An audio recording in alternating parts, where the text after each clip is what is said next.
அனைவருக்கும் வணக்கம்.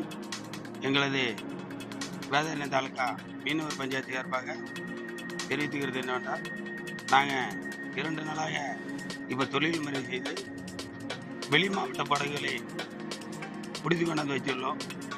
இந்த கோடிக்கரையில் தங்கியிருக்கின்ற படகுகள் அனைத்து படகுகளுமே வெளி மாவட்ட படகுகள் வெளியேறும் வரை இந்த படகுகளை விடுவதில்லை என்றும், அனைத்து போட்டுமே வெளி மாவட்ட படகுகள் அவர்கள் ஊர்களுக்கு செல்ல வேண்டும் என்பதை தெரிவித்துக் கொள்கிறோம். இதை மீறி அங்கே தொழில் செய்யும் பட்சத்தில் மீண்டும் இந்த போட்டை பிடிக்கிற நடவடிக்கை தொடரும். நாங்கள் இன்னைக்கு மறியலை விடுதலை பண்ணி தொழிலுக்கு போகிறோம். இந்த பிரச்சனை மீண்டும் நடந்தால் இந்த பிரச்சனைக்கு கண்டிப்பாக இது நாங்கள் பொறுப்பில்ல. கோடிக்கரையிலிருந்து வெளியேற வேண்டும். மக்களும் எங்களோட உணவை புரிந்து கொண்டு மக்கள் வெளியேற வேண்டும்.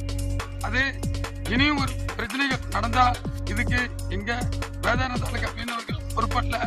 அதுக்கு எல்லாரும் ஒத்துழைப்பு கொடுத்து அவர்கள் ஊர்களுக்கு செல்ல வேண்டும் என்பதை இதை தாழ்மையுடன் தெரிவித்துக் கொள்கிறோம். நன்றி, வணக்கம்.